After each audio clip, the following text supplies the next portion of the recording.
Hey everyone, welcome to another This, That, and the Other. Glad you guys could make it. I know there's a lot of folks who aren't going to be here for a variety of reasons. We're expecting the coaches from the Wilkinson Big East, and we'll see how many of them actually get a chance to be here. A lot going on tonight. I know baseball's starting not too far away, I think next week or so. And also, of course, the NCAA tournament's going on, and my Razorbacks are playing. So I've got it recording. So if you know the score, if you're updating it, keep your mouth shut. Keep my Razorbacks out of your mouth, because I'm going to catch up with that after this episode is over. But again, welcoming tonight the Big East, and hopefully a lot of the guys will be able to get here. I see we have two of them that are here. Let's welcome Jason aboard and Rice MT. How are you gentlemen doing this evening? Doing great. Good. Glad to have you on board. Glad to see you can make it. Good to be here. Well, I tell you, for those that don't know, the Big East in Wilkinson is a full conference, no doubt about it. 12 owners, I should say 12 managers, 12 coaches, 12 presidents, whatever you want to call them, 12 gurus. They are all in that conference. And that conference, it's not just the average coach. I mean, that conference has some things to brag about. For instance, as you can see, those coaches have compiled over 33,000 wins. And yeah, that is 3 zeros after the 33. So tremendous number of wins for those 12 coaches. Add on to that the 993 conference championships and almost 250 national championships. Those numbers speak to the fact that there's some quality coaches in that group. And those coaches, let me see if I can get the names up here. Hopefully I got them all spelled right and didn't miss anybody, but I won't read them out. You can see them. And I guess Rice has dropped off due to connection issues, but those are some names that you see throughout a lot of the worlds making deep runs in the postseason. You know, it's not uncommon to see many of those, if not all of them, in postseason year in and year out. And it's a magic that they have, that they get things done regardless of where they are. What I think is probably the most surprising thing to me is that this conference does not play a cupcake schedule for the most part. You know, I looked at some of their non-conference games, and they're playing some elite schools. They're playing some of the perennial winners as well. So the numbers that they're compiling isn't because they're just, you know, getting cupcakes here and there. They're actually being competitive. You look at the strength of schedule, for instance, and that's always a telling thing on a team's success is, you know, what is their strength of schedule? And if I'm not mistaken, 8 of those teams in that conference had 8 of the teams were in the top 20 toughest schedules. So when you're looking at 1, 2, 3, 4, 5, 6, 7, 8 in top 25. So of the 25 toughest schedule, roughly a third of them are in this conference. And of course, that's a byproduct of being in this conference. When you're playing your conference mates, you know, those are some tough schools to beat. And Jason, you've been in this conference, I think, let me see, I think it's 13 years. Yeah, 13 years with not just one school, but a couple of different schools. So the vast majority, let's see, 1, 2, 3, 4, 5, 6 of the coaches have been in this particular conference for 13 years. And that's GD years. That's not real life years. So that's GD years. Is it something where you want to stick around just because of the other coaches that are in the conference? Or are you trying to get your team to where you can figure out how to dominate year in and year out? It's fun. It's a fun conference. I don't want to be anywhere else. I mean, it's the most challenging thing in GD is, you know, a whole bunch of other humans. So, you know, doesn't mean anything to beat the Sims, but having humans every game, can't take any days off in this conference. It's a good time. Would you say that some of the toughest competition that you face throughout the year, whether it's in the playoffs or whether it's in your non-conference matchup, some of that toughness or toughest schedules is within your own conference? Oh yeah, absolutely. Absolutely. Now, as far as the conference makeup goes, I mean, we're looking at this. Doesn't look like there's a whole lot of turnover. You know, you've added Sports Douche, who's been in for a year now. I think John Allen Har has joined up. Cool Man's been in about 4, but other than that, definitely double-digit seasons at one school or another. So, Rice, tell me about it. What makes you stick around? It is by far the most challenging league. I think Jason alluded to that. Not only is it full, but everybody in it can coach for the most part. And when you have that level of competition, I think it's pretty fun. If you look at the playoffs this year, Jeff finally broke through for our conference and won a national championship at Cincinnati, which is pretty amazing. Yep. And for him to do that, he had to beat me in the third round, I think. Then he had to beat Jason, and then he had to go and beat Notre Dame. And Jason had already beat him twice. Yeah, in conference play. Right. So, I mean, Jason's team definitely could have won the national championship there this year as well. And I think I do rankings that I share with our group. And I think next year it was like 4 or 5 of the top 10 teams in Wilkin, my ratings, are Big East teams. So sure, you got to bring it every single week. And it's the only world that I know I would say 2/3 of the matchups I actually look at my game plan and make sure I'm set up right. You can't just write it in, as they say. Well, you talked about the playoffs and the national championship that Jeff and 48 won at Cincinnati. A lot of conferences, regardless of what world or which division, a lot of conferences would be, I'd say, very happy to have 4 teams in the playoffs at the end of the regular season. And you guys march into the playoffs with double that number.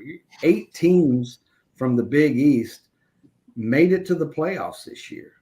And sure, that's a phenomenal, thing to happen. But realistically, it's 8 teams made the playoff from one conference that's beating the hell out of each other. That makes it even more astonishing is the fact that it's just a bloodbath in that Big East. And then you've got 2 teams that were in the Final Four.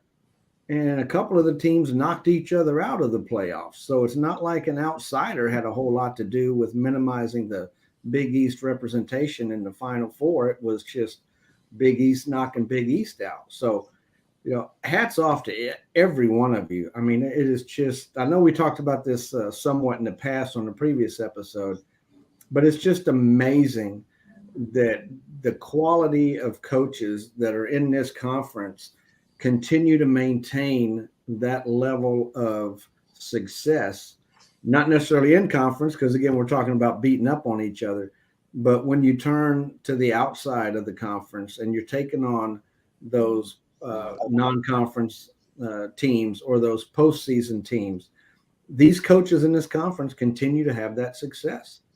And you can tell that it's not a fluke that they've won national championships in some other worlds. They're getting it done here. We're talking about coaches, like I said, that's got almost 250 national championships. Not necessarily in this conference. I'm talking about historically all time. Bodog, do you have a goal as far out now? I know everybody has a goal of winning that conference and winning the national championship. But given the makeup of this particular conference, do you have a particular goal that you try to achieve that would satisfy you knowing of the competition level here in the Big East? Yeah, I mean, the goal is to start contributing to some of that, recruiting money. I mean, I've been a beneficiary of it, but I want to get to the point where I'm actually contributing. Now, you mentioned recruiting, and we're going to get on that, so don't let me forget to circle back, as they say, to the recruiting aspect. But go ahead. Didn't mean to interrupt. I mean, that's a large part of it. I mean, recruiting, yeah, there's a lot of money there, but again, you're going up against all these guys. We're pretty close together with everything, so that money goes pretty quickly, especially if you're in my position, because I have to be very careful. I can't really battle many people because of the record that I've been been toting, losing records for quite a bit now. So my goal, in addition to, to contributing, is really just to kind of figure this out and find out exactly, where I'm going off the path here. I mean, a couple of times I thought I was on the right track, only to be smacked in the side of the head, the next couple of games. So I'm still learning. A little bit of a wake-up call. Well, you mentioned the recruiting, and I'll go ahead and address that discussion part of the show now. And that's a lot of these teams are geographically, you could say, it northeastern quadrant of the U.S. You've got some outliers in Colorado State and even down in Central Florida with Southern Florida, or South Florida, I think it is, University of South Florida. That speaks to the fact that you're going to have some head bashing amongst yourselves when it comes to recruiting. There are only so many recruits to go around, and no matter what the unwritten rule is that any conference has regarding not battling within conference, etc., there are going to be times when that's inevitable. Do you guys generally see each other when it comes to that as whoever's closest to the recruit gets the nod to go ahead and march forward, or does that even come into play when you decide you have no other choice but to battle someone? That's a tough one. Any one of you. Yeah, I mean, sometimes. I mean, there are a lot of circumstances that come into play. I think all things considered, I'd rather not battle a conference mate. I know they've got a lot of money, like I said. But even so, I'd rather not do that. But sometimes it happens. So, yeah, I think you have to be strategic if you're going to take on one of our conference mates in a battle. Right. And there are times like it's inevitable, and there's going to be a player that you have to have. But most times, I think that level of player that you're looking for, the fill an immediate need, you're identifying that pretty easy, and it's pretty easy to get a read from the board. Okay, this guy is obviously number one on Temple's board, and I'm at Pitt. Mm-hmm. I'm not going to be able to move on him because he's going to defend it with heaven and earth because that's a primary need for him. Now, we might land on somebody else, might land on another player, and I read his board, and I'm like, okay, that isn't as big of a need. I can go and hammer at this guy. So there's battles, but I think they get defined pretty early on. I think we've all played the game long enough where you can make some pretty good guesses on what's going to be a priority for Temple, or Jason can do the same with me at Pitt, and what's not. I mean, when you've won as much as most of the coaches in our league are, like, the one thing I think people get in the trouble in recruiting is they try and get in the 10 battles. Well, mm-hmm. even at Michigan, where I win national championships, I can't have 10 battles. I can have maybe 2, maybe 3, like real battles, but you can't spread yourself out like that. And when I see people that do that, then they become targets for me. Yeah, sure. Absolutely. It's kind of a waving the flag of, hey, look at me. I'm spreading myself thin. Yeah. Speaking of spreading yourself thin, I think the average IQ just dropped. We've got Billy joining us. Hey, brother, how are you? Without question, it dropped. Anytime I'm on, definitely got a low IQ. Yeah, I couldn't click on the link on my laptop, so I'm on my phone. You're doing great, man. You made it aboard. You haven't missed a whole lot, so welcome. But we did a similar show, like I said, episodes ago, and some of the people may not be aware of that or have seen that show. So forgive me for those that have seen the previous show and this one, that I repeat some of the questions, but they are quite interesting. So it bears repeating. And those questions are, if you don't win a national championship, or you don't win the conference championship, and you don't make the playoff. So that's your scenario. That's where you're sitting after game 13 of the regular season. In order to reap some satisfaction, who's the one coach in your league that if you beat him, it's made your season? Go to you, Billy.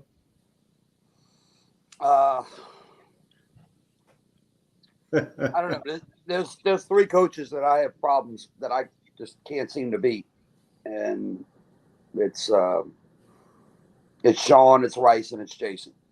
Sure. I can't seem to beat them. You know, with Sean in other worlds, either he beats me convincingly or we will have coin flip games and he wins them all. It's amazing. Yeah, he's got a good track record being Yeah. as new to the program as he is. What about you, Rice? I mean, I would hate to miss the playoffs first because I want to compete for a national championship. So anytime you beat Jason or Sean, it's nice because I think they're probably the only two coaches in the entire game that I have a losing record against. So those guys are definitely up there in terms of on my board. But Jeff's another one. Jeff, I have a pretty good record against, but he beat me this year, and he beat me for a national championship when we were in 1AA with my St. Mary's squad that I took over. So I respect the heck out of him. He's done a great job at Cincinnati. I think that's probably maybe the hardest job in our league because it's surrounded by all the elites in the Big Ten, plus myself, West Virginia, DePaul. Like, there's nowhere for him to go. So I think that was an amazing feat for sure. Mm-hmm. What about you, Bulldog? Who's that coach that would make you happy to get a win over if everything else fell through? Any of them. Yeah, good answer. I mean, I was lucky enough. I guess I saw Sean was on vacation, so I was lucky enough to get that, last win against him this season. But where I am right now, any of them. I mean, it's tough to play any of them. Jason? I'm going to beat them all. I was going to say, Jason doesn't care. He's like, what do you mean not make the playoff? Give me a break. The one I want to beat the most is the last one that beat me. All I have is a memory of one, but I can remember the last one that beat me and the target on his back next season. Yeah. That's always the guy that knows when that next season's matchup comes in. I mean, it's frustrating though. I think it was last season I beat Jason, but didn't go to the conference championship. So I was still pissed. Didn't make my season. So that's ultimately where I think win our conference first is goal number one. If you do that, that's like winning a national championship. And then the playoffs there's going to be a couple games that are dice rolls and you see how you shake out there. Now, as far as the makeup of the individual rosters go, I will admit I did not look to see what your formation IQs were. I didn't get into the weeds in that regard, but I'm sure that there are some teams that run a rare for this conference offensive set, whether it be, Notre Dame box, I formation, whatever the case may be. That given the fact, then that means that a lot of teams are running similar formations. So it stands to reason that maybe from a defensive aspect, they may be a little easier to game plan for because you're constantly seeing similar offense, so to speak. When it comes to that offense that is out of left field, is there a particular formation that gives you the most problems? And what kind of things do you see that are giving you the problems, Billy?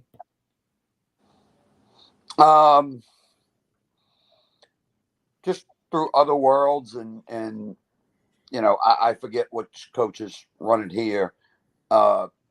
Wishbone and Notre Dame box seem to be the ones that are most difficult to defend. Now, is that running or passing or a combination thereof? It's both because you can, even in real life, they're probably not, conducive to that. But in this game, you can pass off of Wishbone and Notre Dame box, right? Throw to the back. So,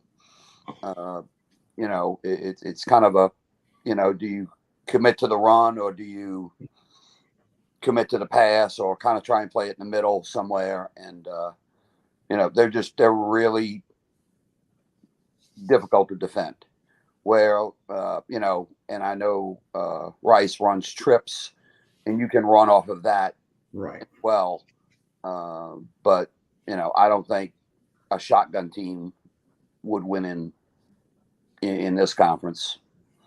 I'll defer to the coaches that are more successful than I am, but I just don't think shotgun can win. So is there any chance you're going to start running the shotgun, Jason, to prove him wrong? No, the shotgun sucks. No. You're tying your own hands, basically, if you truly want to have success with that formation, and not just from a game planning or a playbook, but just from the recruiting aspect. There are only so many wide receivers that are going to help your team that are going to be available in recruiting, especially in a conference like this, where you've got everybody, butt up against each other. And from that, I just think there's something wrong with the game engine, and it doesn't. The shotgun just isn't very successful. I don't think it's really based on players. I've never seen a good shotgun team. I also think receivers are way more expensive to recruit than running backs and tight ends. So that makes it a problem too. You have to expend a lot of your budget to get those people, and then they don't grow as much. So I run trips in a couple of worlds. I'm running Wishbone in this conference now. I like both of those because you can load up in one area and deprioritize another area, which is nice. But I would say Wishbone for me at Division I's more cost effective than running trips. But I've had success running both. Now, does the availability of a specific position in your geographical area, it's been said that, you can find really good wide receivers year in and year out at this location, or linebackers at this location, or you can get all the quarterbacks seem to come out of this part of the U.S. I've not put that to the test, so I can't speak to that for a fact. But if you find or have found that this particular geographic area provides more of a certain position, does that sway any way, shape, or form in you deciding what type of offensive or defensive, as it may be, formations you choose to run? I think it's more of a few seasons back. I wanted to try to get a team in Yost that wasn't owned before, that had sim seasons forever. And in part of choosing, one is location, obviously, and two is I looked at the teams around and saw what they ran. And I think some ran like trips or pro and I. So I decided to run Wishbone just because, and I picked Maryland, and Maryland's a pretty good, a lot of stuff's in your 180 and your 360, sure. And and most of these teams just recruit one running back a year, and in Wishbone some years you recruit one and some you recruit two, so normally you don't have to battle as many people. Where if a bunch of guys are running trips, you don't want to run trips because you're going to be battling them for receivers. What did you find in this particular conference in this world? You've been there, what are we talking now, 13 years? Have you seen a trend regarding positional player availability? No, I mean, it's all random, Rice used to be at Marquette and right. DePaul were right next to each other. And we would normally comment after the recruiting ended, like, boy, this was a really barren for defensive backs around us. Mm-hmm. Okay. And in some cycles there would be a lot of good ones. So I just think it's all random. Sometimes there's a bunch of good DL prospects around us. Sometimes it's bare. I just think it's very random. Bulldog, with the quality of coaches in this conference, it sheds light on their ability to recruit first and foremost. In order to avoid some of those battles or stepping on somebody's toes, Is any part of your recruiting strategy considering the fact that you could go elsewhere, maybe just outside of your 360 or even to greater distances? Oh, definitely. That's been the strategy, especially last season, to look a lot further than the 360. I have the money. Why not try it? I'm not going to win any battles. Number one, everyone in this conference is a better recruiter than I am. But even on top of that, with their records and their status, and given they have at least the same amount of money, I'm not going to win any battles. So it just makes a little more sense for me to go shopping further from home, just to see if I can get, a couple studs maybe that someone else has overlooked. I think you should battle Jason every single year. Hard. Well, Jason, I was going to ask you the same question. Is that part of your practice? I know you've had success even with your team at Montana State, way back. So it doesn't seem to me like you're handcuffed by the geography of the recruiting realm. But in this particular case, like I said, there's so many good coaches with stellar records, with stellar money going after the same recruits sometimes. Do you just forego that battle and losing proposition to dig something up elsewhere? Yeah, it depends. I mean, distance recruiting in Wilkie was kind of hard, a long time ago when there were so many human coaches. So, there wasn't much left after the local coaches picked over the recruits. But there are definitely good players out there that could play for me that are long distance. So I'm always looking. It depends. You got to balance, your situation and the quality of the recruits and the distance. Those are all the fun things that go into the recruiting mix. But I love distance recruiting. I mean, it makes it fun when you're sitting on that long distance guy for a day and a half, and every time you log in to check, and you're get that little thrill. Yeah, they're still great. There. Repetitive Christmas every time.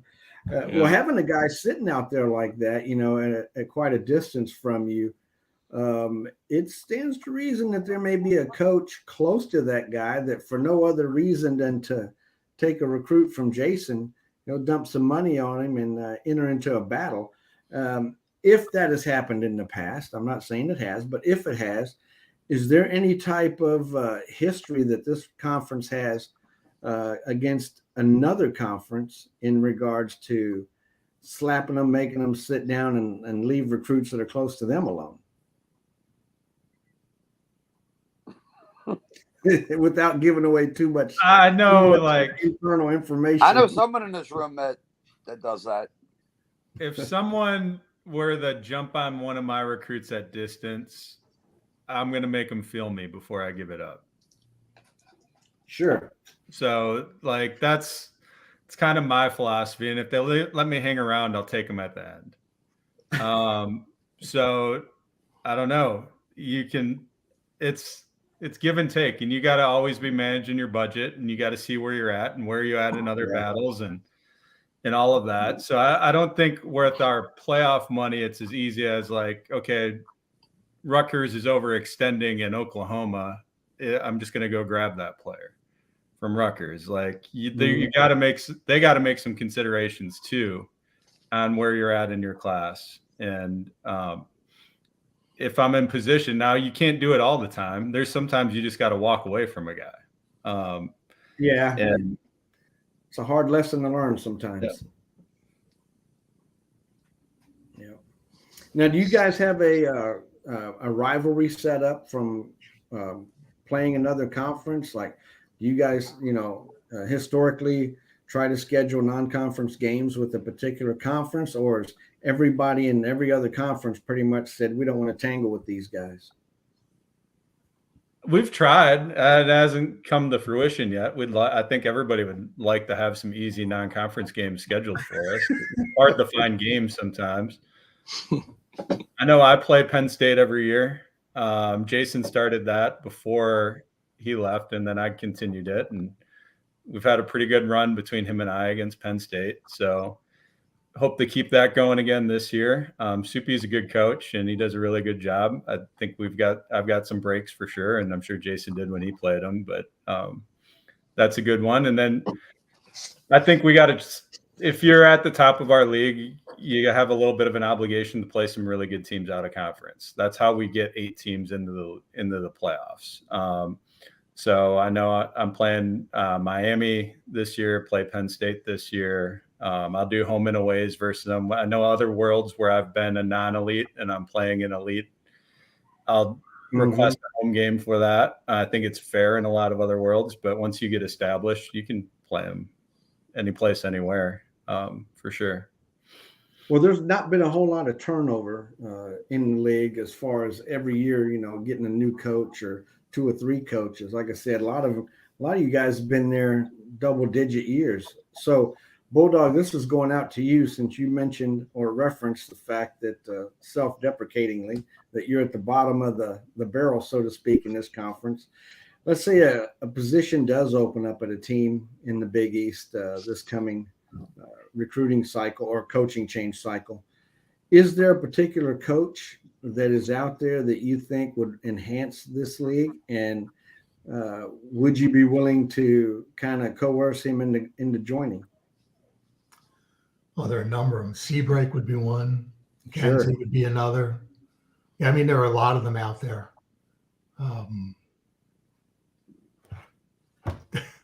Those are 2 that come right off the top of my head.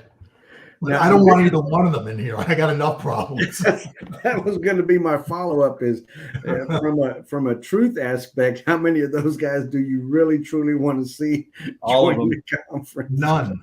All of them. It's fun. I mean, you might be at the bottom, but I mean, Bulldog's a competitor. That's why he's been in our league for so long. Like, I don't think adding one's going to make our league dramatically tougher, but if you have the best coaches in your league, it's a lot of fun. It is a lot of fun. It is. Yeah, it really is. I mean, I would say, honestly, I'm probably in the middle ground of this league. And, I love it. I mean, look, I have some elites and some teams where I've won national championships at other worlds. But, as long as this league kind of stays the way it is, I honestly, unless probably LSU opens up, I probably won't leave.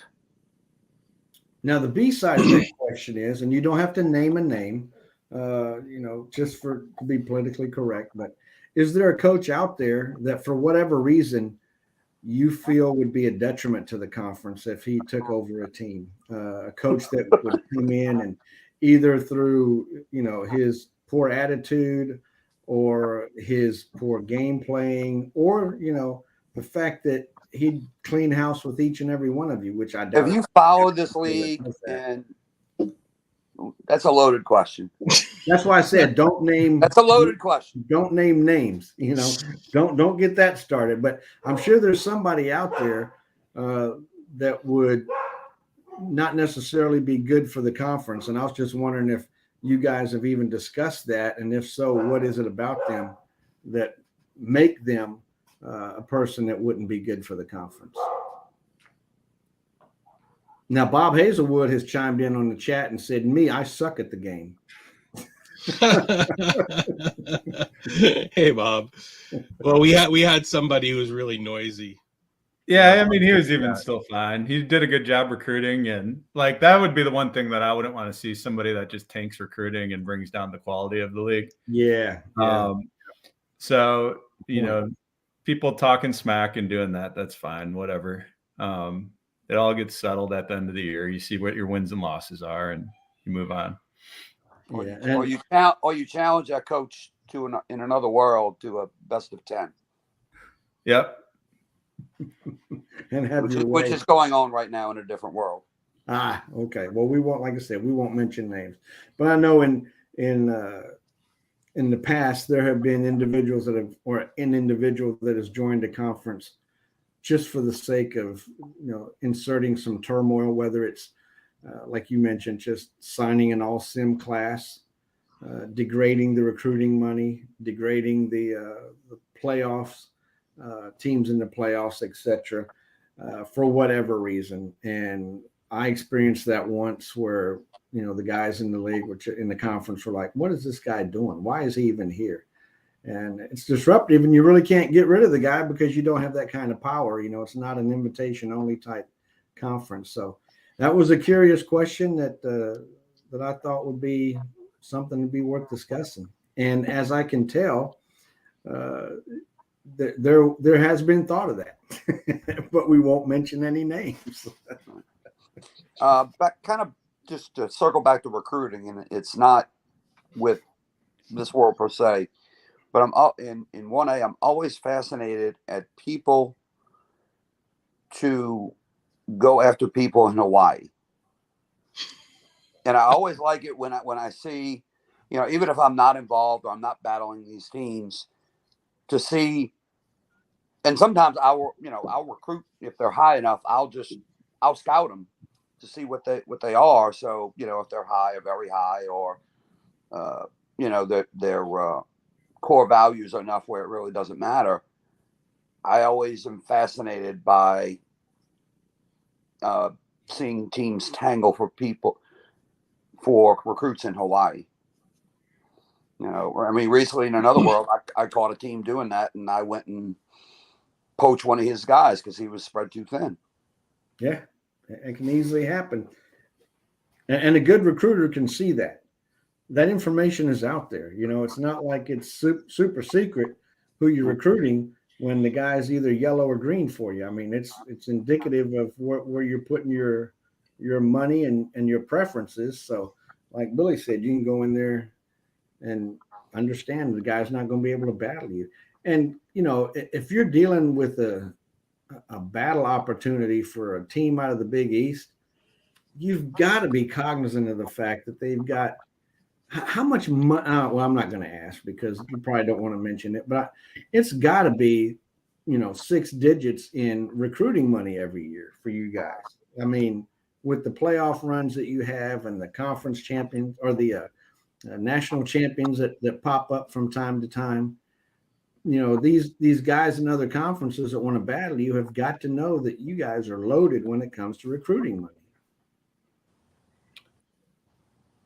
Is that something that? Yeah, I mean, I think it's in consideration, but it's definitely in consideration. But I think now teams are more cognizant of it. Okay.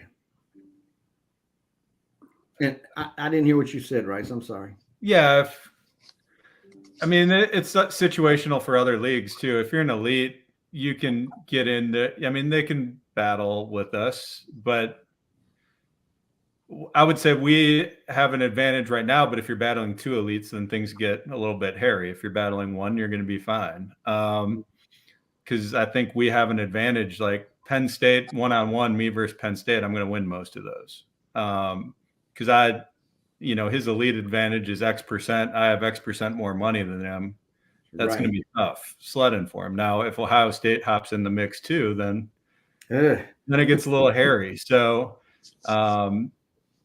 I got a lifeline thrown to me last cycle in recruiting by a coach within our league, and noticed that a couple of elites were banging on me. So they tried to come in on one of the elites, and that definitely helped. But I think the money's huge. The money can get thin though, because there's a lot of teams in our conference that you have to prepare for as well. West Virginia, I think, is going to have 22 scholarships in a season. So that's going to be tough for me. They're, 20 miles away, 30 miles away from Pitt. So you gotta plan well. Now, West Virginia, is that Sean's team? It was. Fritz Douche is running that one now. Okay. Yeah. It's going to be, that's some serious recruiting money, especially if he's able to secure a bunch of guys, well within his 180 for next to nothing. He's going to be able to basically battle and go and do what he wants. Well, he's not stopping at 22. The question is, where is he? I don't know where he's going to stop. So this is his 3rd team in Wilkinson that he's built up one huge recruiting class. Yeah. He was at Michigan and then Tennessee and now West Virginia. So be interesting to see what happens. Now, does the makeup of your teams, do you see that pretty consistent? We've talked about formations variances a bit, but as far as the makeup of your teams, do you see that to be rather consistent as far as, how many O linemen a team generally carries? You can expect all the Big East teams to have, 7 or 8 linebackers. I think normal variance across teams, just like any other conference. Because that to me would speak of how you decide if you want to battle somebody or not, because that year in and year out, if a guy's in the Big East, he's probably going to try to sign X number of linebackers to maintain a roster quota that he's set for himself, that you can look back historically. And instead of having to go through team by team, if you just see that he's from the Big East, that saves you some time when it comes to preparing or scouting. Nah, everyone's different. Yeah, I mean, there's some predictiveness, I think, predictability towards what a coach is going to be going after. But I don't think any of us would turn down a great player if they were truly elite and not add them to our roster. You might throw yourself out of whack for a year that you can recover and get back on track. But so that's part of the calculus, I think, too. Has the sophomore start loophole affected any of the teams in this particular conference that was fixed recently? Embarrassingly enough, I didn't even know that existed until this whole thing cropped up. I didn't either. Yeah, and that's what I preached. Is it's really no concern, in all honesty, because successful coaches make sure their players get playing time. Well, wouldn't you lose your money also? Principles. I'm sorry? Before they fixed it, if you didn't sign up and then re-sign, wouldn't you lose any recruiting money you had also? No, that was the part of the window where that took place, is before the team became available on the job page to where others could see that team was available. There's usually about a 3-hour window from the midnight rollover to 3 o'clock in the morning, let's say Eastern time roughly, where you had an opportunity to rejoin your team without losing your recruiting money. And that opportunity existed whether you manually renewed it or automatically renewed it. If you automatically renewed it, of course, you're going to have your recruiting money. But if you either forgot to or intentionally didn't automatically renew for your team, then at midnight, you would not have a team in that world.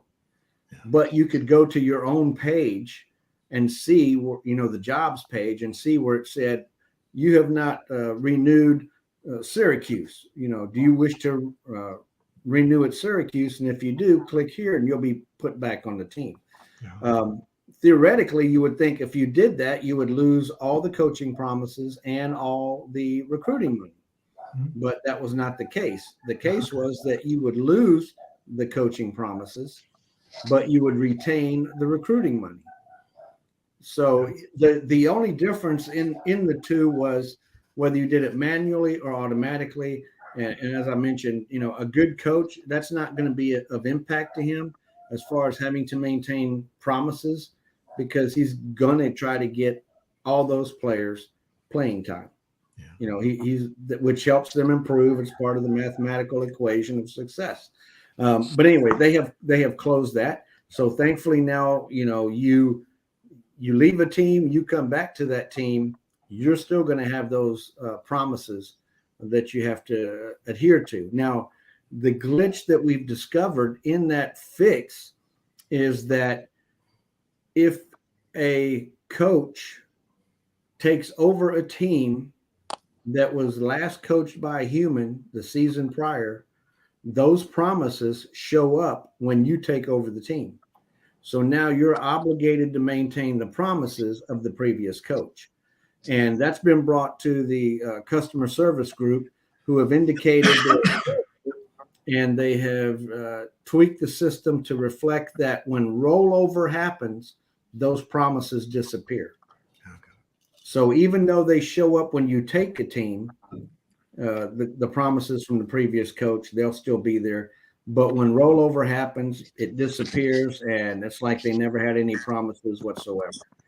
So we're in the process of testing that now. I think rollover happens either tonight or tomorrow, and I've got a team that's involved in that process. So when that rollover occurs, we'll find out if it worked or not. And fingers crossed, and I do think it'll work to where that's available for everybody who takes the team to get a sigh of relief knowing that they don't have to honor somebody else's promises that they made.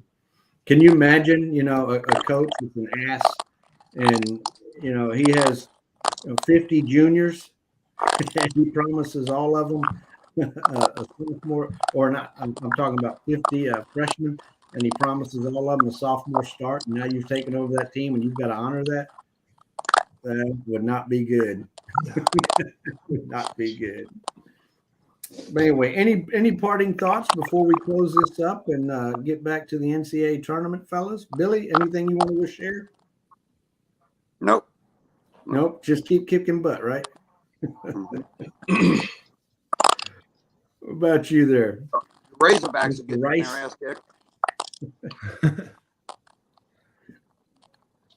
Yeah, I mean, it's a fun league, and I think everybody's enjoyed it. The competition makes the league, and that's why I think you haven't seen coaches go. A lot of these super conferences, they'll make it 6, 7, 8 years, and then people get tired of losing.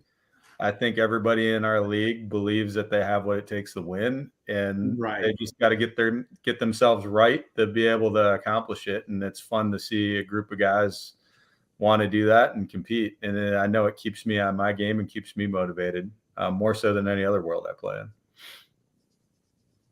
What about you, Bulldog? Yeah, just on pretty much the same thing Rice said. I mean, it's just a matter of just keep plugging along and just trying to get in there and start beating people. Yeah. Or at least coming close. I mean, at this point, I smile when it's at halftime and I'm within a touchdown or 10 points. But hopefully, these next couple of seasons, I've been trying to add some depth, and get people the proper playing time and do all the things correctly rather than trying just to wing it. So we'll see. But, I wish everybody a good recruiting season, but not too good. Not too good. I hear that. Now, definitely last but not least, Jason, parting thoughts? Man, it's been a long time since I've won a national championship. Uh-oh. That doesn't bode well for you guys. Next year he should. I thought he should have this year. He had him. His heck of a run.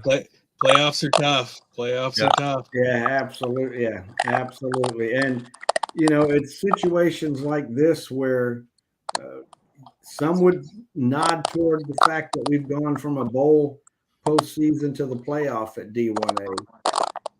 How much different would this interconference battle, whether it's mental or physical on the digital field, be if, no matter what you did, you just end up in a bowl game that had no chance of resulting in a potential national championship. Now, each of these teams, when they make the playoffs, that there is something to be said for they do, in fact, have a chance at a national championship. Well, correct me if I'm wrong, guys, but you're wrong. I'm wrong, of course. Kenzie at Notre Dame last year, I believe he was the last at-large team to get in, or the second to last to get in, and he won the whole thing. Yeah, it happens. It's amazing. You see some of these teams that, for instance, Cincinnati didn't even win the conference, and they won the national championship. No, but I mean, he was, he was ranked in the top 15. Well, he only lost twice. Right, but Notre Dame, the season before, right, they were in the danger of on the bubble. They were on the bubble, and I think exactly. if maybe one conference title game went a different way, I don't even think he would have gotten in. Yeah. And he won the whole thing. And I think if you're going to see that, if you're going to look back, if this conference stays intact in the fashion it is, I think in, 2 or 3 human years, you look back at this conference historic record, and you can see where teams have either won the national championship or made it to the national championship that weren't even, the top 4 or 5 teams in this conference. It's just, how you play win and who you match up against. Yeah. Well, guys, thank you so much for joining us. It's been a pleasure to have you on. Look forward to doing it again. I'm sure there's going to be some continued bloodbath in the Wilkie Big East. And even Mark, he popped on a second ago and said thanks for a great show. So your input has been well received by others, and I've enjoyed having you on. Look forward to doing it again, gentlemen. Thank you, Matt. You guys. Thanks, Okay, thanks for having us. Hey, anytime. We'll see y'all later.